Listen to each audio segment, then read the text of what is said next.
The day my stepmother sold my childhood home, she laughed while posing for pictures in front of the sold sign. She thought she had finally erased every trace of my father. What she didn't know was that legally, she had only sold half a house. The other half belonged to me. And everyone would discover that fact at the absolute worst possible moment. Before I tell you what happened, if you enjoy stories where karma catches up to people who think they're untouchable, make sure to like the video and subscribe. Now let me tell you how my stepmother spent 12 years convincing everyone I had nothing, only to discover that my father had planned one final surprise. My name is Nicole Dawson. I'm 29 years old, and for most of my childhood I believed that houses remembered people. It sounds childish, I know, but our old farmhouse seemed alive. Every floorboard had its own creak. Every window glowed differently depending on the season. The huge oak tree in the backyard leaned just enough that Dad always joked it was trying to listen to our conversations. When I was little, I believed him. Some of my happiest memories happened there. Saturday pancakes, building birdhouses with my father, falling asleep on the living room couch while old jazz records played softly in the background. It wasn't a mansion. It wasn't expensive, but it was home. My mother died when I was 6. Cancer. I don't remember every detail anymore. Mostly I remember perfume, soft hands, a lullaby. Dad spent years trying to hold everything together. He wasn't perfect. He burned dinners, forgot laundry, sometimes cried when he thought I couldn't hear. But he loved me with everything he had.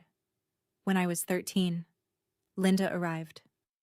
At first, she seemed wonderful. She brought homemade cookies, complimented my school projects, told Dad he deserved happiness again. Looking back, she never actually spoke to me. She spoke through me. Everything sounded rehearsed. "Oh, Nicole, your father works so hard. Oh, Nicole, your dad deserves someone to help him. Oh, Nicole, we're going to be such a happy family." Even then, something felt off. Dad married her a year later. The house changed almost immediately. The jazz records disappeared. Family photos came off the walls. Mom's paintings were packed into boxes. Linda said she wanted the place to feel fresh. Fresh somehow meant removing every trace of the woman who had lived there before her. Dad didn't fight. He looked tired. I think grief can make people mistake control for stability. Then came the rules. No shoes in the hallway. No music after 8. No friends over without permission. Every room suddenly belonged to Linda. Except mine. Mine became storage. Not officially. She just kept putting things inside. Exercise equipment, holiday decorations, unused furniture. By 16, I could barely open my closet. Dad apologized constantly. "I'm sorry, sweetheart. It'll get better. She's just adjusting." But it never did. Instead, Linda adjusted all of us. She had a remarkable talent. She never yelled when Dad was around. She criticized quietly, always with a smile. "Oh, Nicole forgot to wash her plate. Oh, Nicole spends too much money. Oh, Nicole seems ungrateful." Tiny comments. Daily, like water dripping on stone. Eventually, people stop questioning the stone. They assume it was always cracked. By the time I left for college, I couldn't wait to escape. Dad hugged me for almost a full minute before I drove away. He whispered something I'll never forget. "This house will always be yours too." I laughed. "I know, Dad." "No." He smiled sadly. "I mean it." At the time, I thought he meant emotionally. I had no idea he meant something else entirely. College was hard. Money was tight. Dad helped whenever he could. Linda always complained afterward. Apparently, every dollar he sent me was another reason she couldn't remodel the kitchen, or buy new furniture, or take another vacation. Whenever I visited, she acted like I was a guest. "Nicole, you'll need to sleep in the basement. My yoga room is upstairs now. Our bedroom needs privacy." Our living room isn't for eating. Our dining room isn't for working. Our porch isn't for phone calls. It was incredible. Every space had become forbidden. The only place I truly belonged was the backyard. Sometimes I'd sit beneath the old oak tree after everyone went to sleep. I'd remember Dad teaching me to ride my bike, teaching me to plant tomatoes, teaching me that honesty mattered even when nobody was watching. He'd sit beside me, neither of us saying much. Those were the moments that still felt real. Everything changed when I turned 23. Dad had a heart attack. It happened while he was driving home from work. He survived the ambulance ride. He survived surgery. For 3 days, we thought he might recover. On the fourth morning, he was gone. I've replayed that week thousands of times. Hospitals have a particular silence. Machines beep. Shoes squeak. People whisper. Yet somehow, everything feels unbearably loud. After the funeral, Linda barely looked at me. Instead, she kept talking about paperwork, insurance, bank accounts, bills, responsibilities, not grief, business. She told everyone she was overwhelmed. People sympathized. So did I. Until she asked me to leave the house 3 days after burying my father. We both need space. Space. Inside the only home I'd ever known. I packed my suitcase while trying not to cry. Before I left, I walked into Dad's workshop. Most of his tools were already gone. Shelves sat empty. His workbench had been cleared. It looked sterile, as if someone were trying to erase proof that he'd ever existed. I picked up one old tape measure he'd forgotten. It still had sawdust caught inside the metal edges. I slipped it into my backpack. It was the only thing I took. I didn't know it then. But it wouldn't be the last thing my father left me. For the next 12 years, I believed Linda owned the house outright. She certainly acted like she did. She remodeled everything, cut down Dad's vegetable garden, removed the oak tree after claiming it was unsafe. That one hurt more than I expected. It felt like losing him all over again. Neighbors occasionally sent me pictures. Every renovation erased another memory. New paint, new roof, modern kitchen, gray floors, white walls. Eventually, the house looked like every other listing on the internet. No personality, no history, no Dad. Whenever I asked about visiting, Linda always had an excuse. We're busy. I'm traveling. It's under renovation. I've rented it temporarily. Eventually, I stopped asking. Some doors only hurt when you keep knocking. I built my own life, worked long hours, started a career in commercial interior design. Ironically, I spent my days helping people create homes, while pretending I didn't miss my own. Years passed. Birthdays came and went. Linda never called, never sent holiday cards, never once asked how I was doing. As far as she was concerned, I had already disappeared. Then, one rainy Tuesday morning, my phone rang. It was a number I didn't recognize. I almost ignored it. I wish I had. Because that single call would uncover a secret my father had managed to keep hidden for over a decade, and once I learned the truth, everything Linda believed she owned would begin slipping through her fingers. I stared at the unfamiliar number for a few seconds before answering. Hello? A calm, elderly man's voice came through the speaker. Nicole Dawson? Yes. My name is Harold Whitaker. I'm sorry to contact you out of the blue. I was your father's attorney. I frowned. My father's attorney? Yes. Robert Dawson asked me to reach out to you if a very specific situation ever occurred. The room around me suddenly felt smaller. My father passed away 12 years ago. I know. There was a long pause. And until this morning, he continued, the condition he left in writing had never been triggered. I couldn't speak.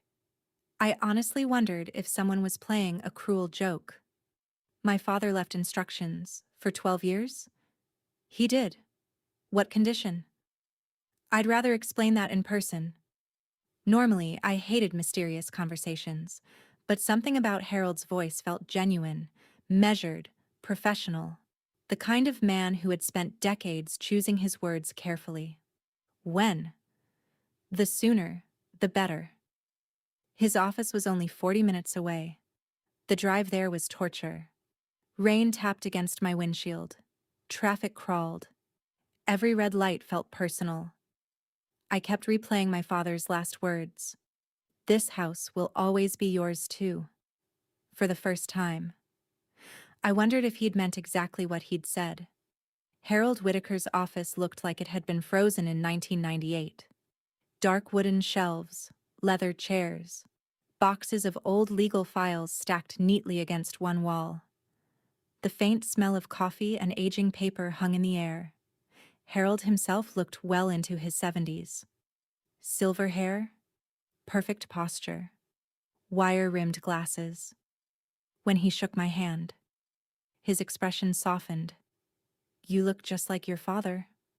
That nearly broke me. Nobody had said that in years. Once we sat down, he opened a thick folder. On the front was a handwritten label. Robert Dawson Estate.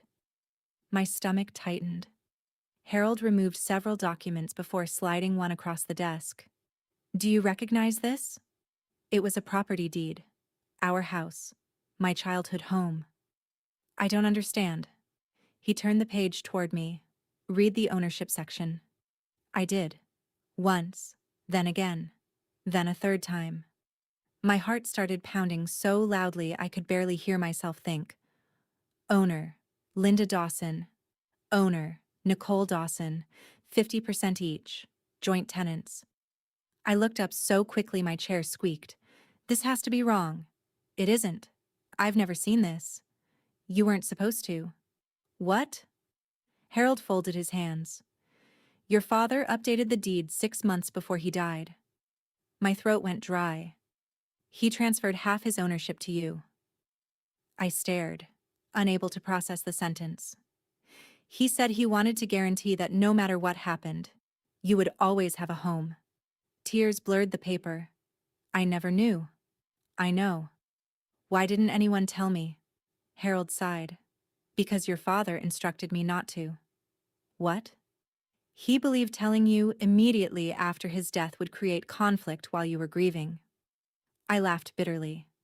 "It certainly would have." "He hoped your stepmother would honor his wishes." That single sentence explained everything. Harold looked disappointed in himself. "I believe Robert underestimated her." What exactly triggered this? Harold reached for another folder. "This morning, my office received mandatory notice from a title company." He slid another document toward me. A purchase agreement. The address, the buyers, the closing date. Tomorrow morning. I looked at him. "She's selling the house." "Yes." "And she never contacted me." "No." "She knows I own half." Harold hesitated. "I'm no longer certain that she does." That caught me off guard. "You think she forgot?" "I think she either forgot or never bothered reading the amended deed after your father's death." "How is that possible?" "You'd be surprised how often people assume they know what they inherited." He tapped the purchase agreement. "But the title company found the ownership discrepancy." "So why are they still closing?" "They contacted the listed owner, Linda. She informed them the matter would be resolved." "Resolved? Without me?" Harold leaned forward. "Nicole, this sale cannot legally happen without your signature." I blinked. "What?" "You own half the property." "So? You don't merely have an opinion." He smiled slightly. "You have veto power." I walked out of his office feeling like the world had tilted. For 12 years, I'd believed I'd been erased, disinherited, forgotten. Instead, I'd quietly remained co-owner of the one place I'd mourned every single day. Dad had kept his promise. The house really had been mine too. That night, I barely slept. Every emotion crashed into every other.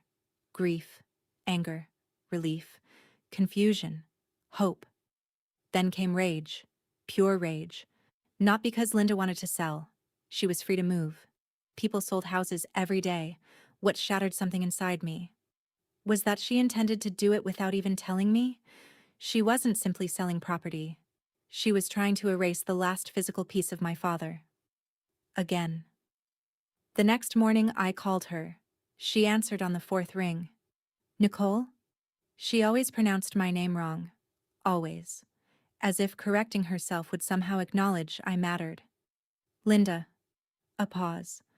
To what do I owe the pleasure? I heard you're selling the house. Silence. Then. Who told you? So it's true. That's really none of your business. I closed my eyes. My business? You haven't lived here in years. I know. So why would I discuss my real estate decisions with you? My hands tightened around the phone. Because I own half. Nothing. Not even breathing. Finally. What? I own half the house. Her laugh exploded through the speaker. A loud, dismissive laugh. Oh, Nicole. You really need to let your fantasies go. I'm looking at the deed. No, you aren't. I am. Your father left everything to me. No. He absolutely did. He transferred half before he died. Another silence. Then. Someone is lying to you. No. You've always been emotional. There are legal documents. My lawyer would have told me. He clearly didn't. My realtor would have told me. They have. What? They notified the title company. Her breathing changed.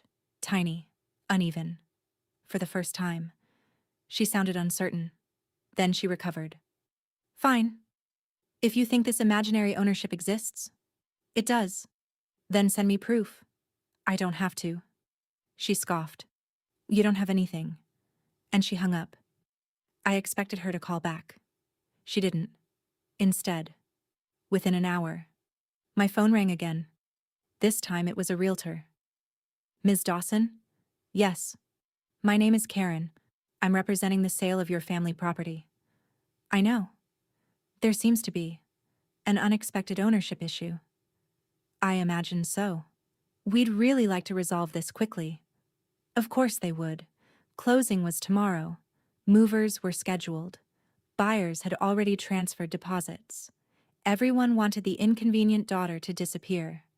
Just like always, Karen continued carefully. Mrs. Dawson believes this is simply a clerical error. It isn't. I understand. No, I interrupted. I don't think you do. The line went quiet. I have spent 12 years believing I had no legal connection to that house. My father made me co-owner.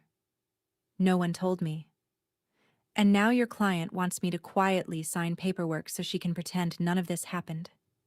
Karen exhaled softly. I understand why you're upset. No. You understand why your commission is in danger. She didn't deny it. By evening, Linda called again. This time, she sounded different, sweeter. Nicole. There it was. The fake kindness. I've been thinking. I'm sure. We've both been through so much. I almost laughed. When exactly did we go through something together? I don't want us fighting. You already chose that. This misunderstanding. It isn't. We're family. No. You'll always be my daughter. I actually pulled the phone away to make sure I'd heard correctly. Her daughter? After 12 years? You asked me to leave my home 3 days after Dad's funeral. Silence. You never invited me back. Silence. You ignored every birthday. Silence. And now suddenly I'm family because you need my signature? Her voice hardened. I knew you'd make this difficult. There she is. I beg your pardon? The real Linda. Another pause. Then coldly. What do you want? That question echoed in my mind long after the call ended. What did I want? Money? No. The house? Partly. Justice? Absolutely. But more than anything, I wanted the truth, because something didn't add up. If Linda genuinely didn't know I owned half, then maybe she hadn't hidden it. Maybe someone else had. Or maybe she'd known all along and had spent 12 years hoping I never found out. The answer was buried somewhere inside that house, and for the first time since my father's funeral, I was determined to walk back through its front door. I didn't drive to the house that night. I wanted to. Every angry part of me wanted to march up the front steps, pound on the front door, and force Linda to look me in the eyes while explaining why she'd spent 12 years pretending I didn't exist. But anger is loud. My father had always taught me that the truth usually speaks much more quietly. So instead, I went home. I made coffee I never drank. I spread every document Harold had given me across my dining table. The deed, the amended title, the notarized signatures, copies of correspondence between my father and Harold, and one sealed envelope. I hadn't noticed it before. Across the front, in my father's unmistakable handwriting, were 6 words. For Nicole, only if it's necessary. My chest tightened. Harold hadn't mentioned it. Or maybe he'd intended for me to discover it myself. My fingers trembled as I broke the old seal. Inside was a single handwritten letter. Sweetheart, if you're reading this, then something has happened that I prayed never would. I'm sorry I couldn't protect you longer. I know Linda. Probably better than she realizes. She isn't cruel every day. She's cruel when she believes no one can stop her. That's why I transferred half the house to you. Not because I wanted you to fight. Because I wanted you to have the power to choose. If Linda becomes the woman I hoped she could be, then wonderful. If she doesn't, don't let guilt stop you from protecting yourself. The house isn't important. You are. Love always, Dad. I read it 5 times. Then I cried harder than I had at his funeral, because for 12 years I'd believed he'd left me unprotected. Instead, he'd been trying to protect me all along. The next morning, Harold called. I've spoken with the title company. And? The closing has officially been suspended. I let out a slow breath. So she can't sell it. Not without your signature. How did Linda react?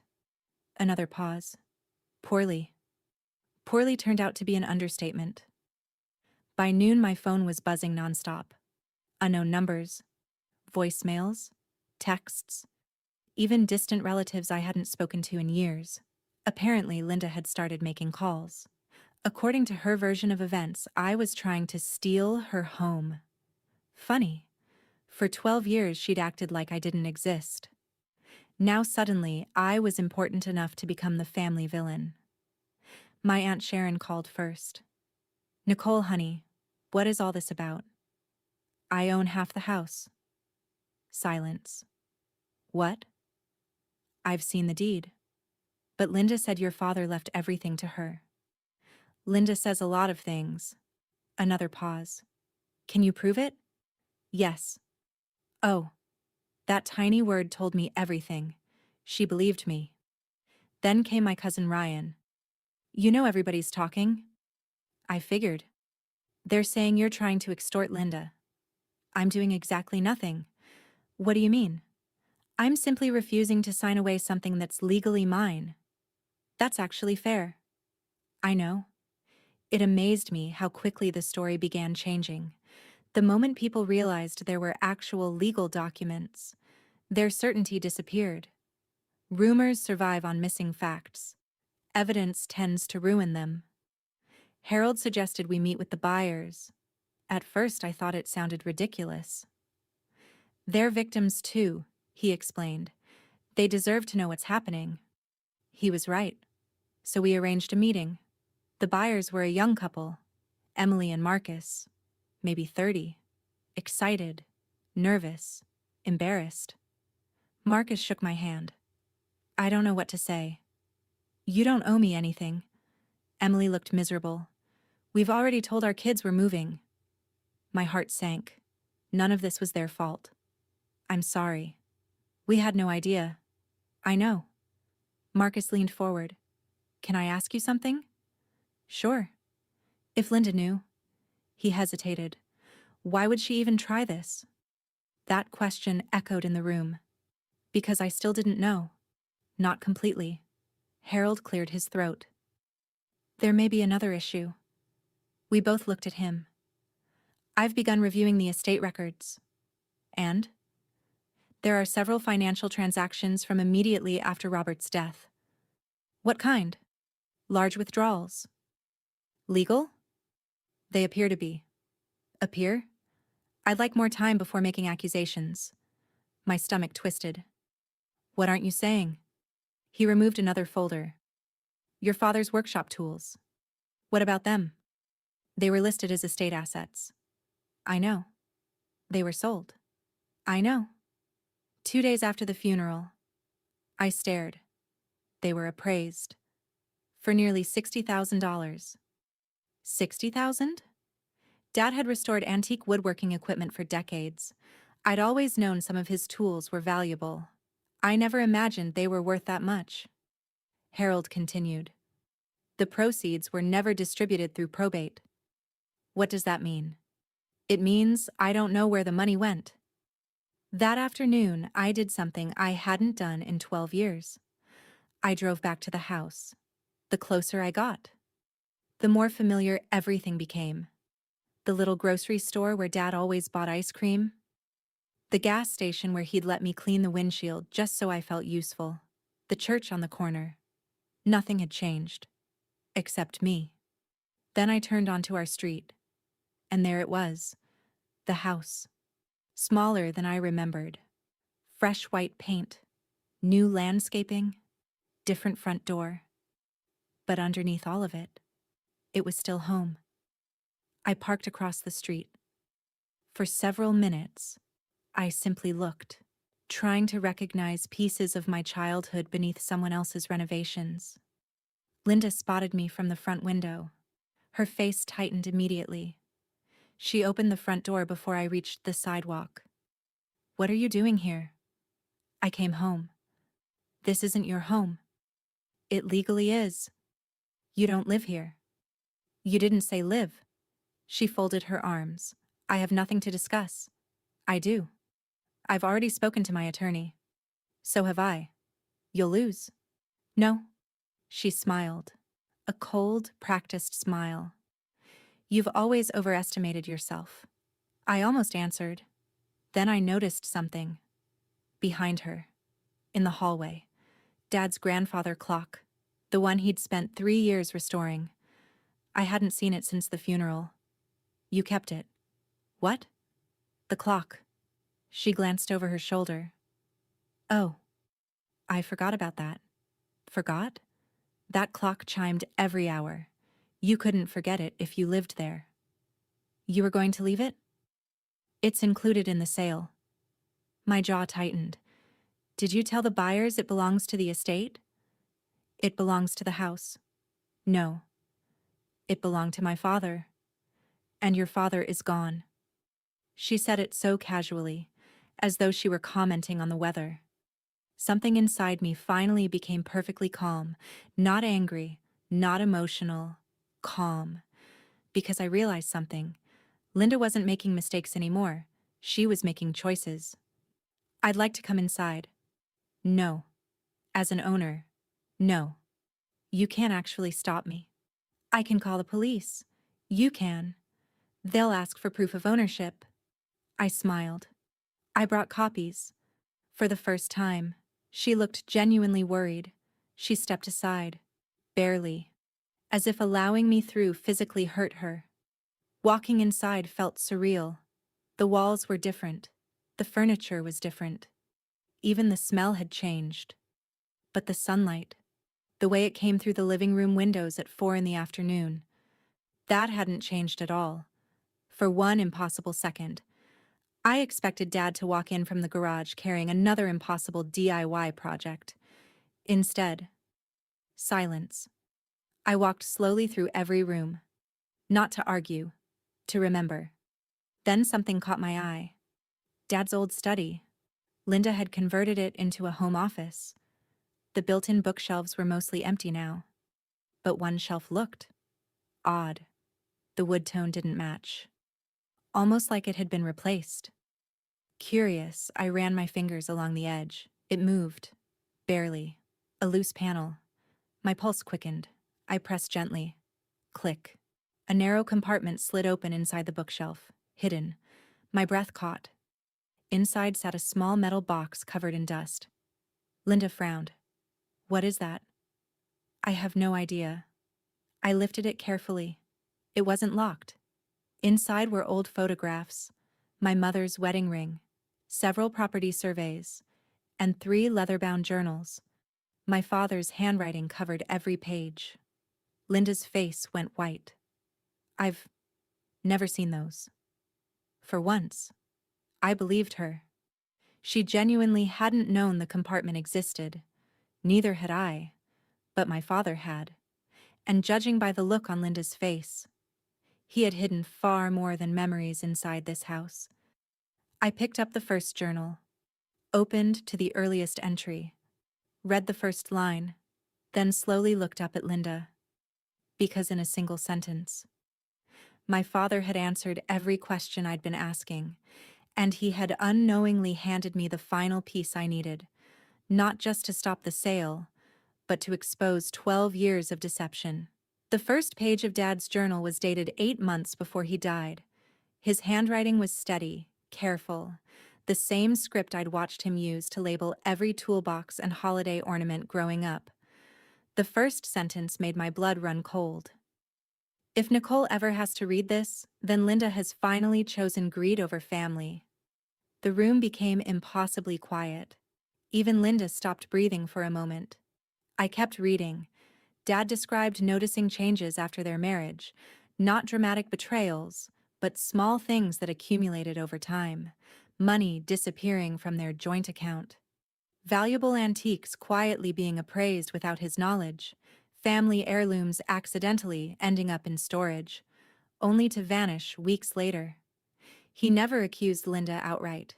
Instead, he documented everything: dates, receipts, conversations, serial numbers, photographs. It wasn't the journal of a paranoid man, it was the journal of someone preparing evidence. I slowly turned another page. I don't believe Linda married me for my house. I believe she convinced herself she deserved everything I had. That frightens me even more. I closed my eyes. Dad hadn't hated her. He'd understood her. Linda finally found her voice. Those are just private thoughts. I looked at her. No. They're records. They don't prove anything. They don't have to. I lifted another envelope from the metal box. Inside were photocopies, insurance inventories, estate inventories, lists of furniture, tools, jewelry, family heirlooms. Every item Dad had intended to remain in the family had been carefully cataloged. Harold had been right. Dad had prepared for the possibility that one day, someone would need proof. Linda crossed her arms. You can't use someone's diary against them. I'm not trying to. Then why are you reading it? Because for 12 years you've rewritten history. I held up another page. And Dad wrote the original version. For the first time since I'd arrived, she looked frightened instead of angry. The next morning, Harold arranged a meeting at the title company's office. Everyone was there. The buyers, their attorney, Linda, her attorney, my attorney, the closing agent. Even the realtor looked exhausted. Stacks of paperwork covered the conference table. The atmosphere felt less like a real estate closing and more like a courtroom. The closing agent cleared his throat. Mrs. Dawson. He nodded toward Linda. It has now been confirmed that Ms. Nicole Dawson owns an undivided 50% interest in the property. Linda stared straight ahead. Her attorney whispered something into her ear. She didn't answer. The agent continued. As such, the current purchase agreement cannot proceed without Ms. Dawson's written consent. Silence. Linda finally looked at me. What do you want? There it was again. The same question. Only this time, everyone heard it. I took a slow breath. I don't want revenge. Linda almost laughed. I want the truth. She rolled her eyes. Oh, please. I placed Dad's journal on the table. And I want accountability. Her attorney immediately leaned forward. What is that? My father's personal records. He frowned. I fail to see their relevance. Harold calmly slid several certified documents beside them. They establish a pattern explaining why Mr. Dawson altered ownership before his death. Linda's attorney began reading. His expression changed almost immediately. Then he turned toward Linda. You never mentioned any of this. She didn't answer. You told me the amended deed was a clerical mistake. Still nothing. You told me Robert never questioned your handling of the estate. Nothing.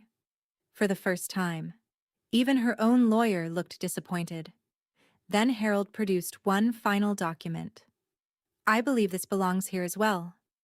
It was an appraisal. Dad's workshop tools. Estimated value, nearly $60,000. Attached was a cashier's check made out to Linda. Dated. 2 days after Dad's funeral. The room fell silent. Harold spoke softly. These assets were listed for probate. He turned another page. There is no record of these proceeds ever being disclosed. The closing agent looked up. So the estate inventory was incomplete? Harold nodded. It appears so. Linda finally snapped. I was his wife. You were. I took care of him. You did. I earned that money. Harold's voice never rose. Then why wasn't it reported? No answer. The silence lasted nearly 30 seconds. It felt much longer. Finally, Linda's attorney closed the file. I need a private conversation with my client. The meeting recessed. People quietly stepped into the hallway. Only Marcus, one of the buyers, remained beside me. I'm sorry, he said. You don't have to be. We thought this was just a paperwork issue. So did I.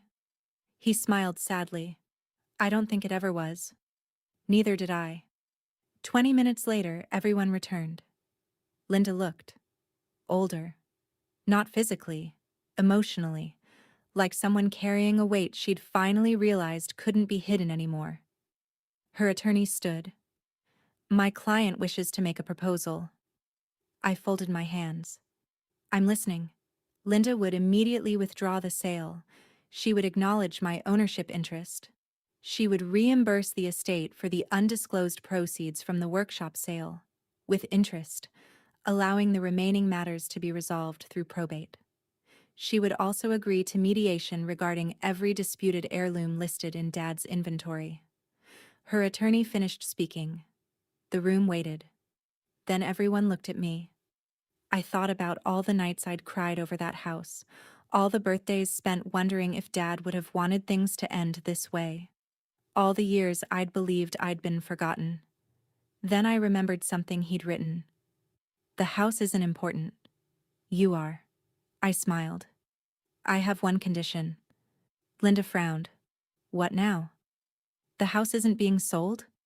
Her eyes widened. You can't afford to buy me out. I know. And I won't buy you out. She blinked. What are you talking about? I looked toward Marcus and Emily. I'm sorry your purchase fell apart. Emily sighed. We understand. I don't want anyone moving into that house. Linda scoffed. You don't get to decide that. I own half. She clenched her jaw. So what do you want? I answered quietly. I want us to sell it together. She looked confused. But not today.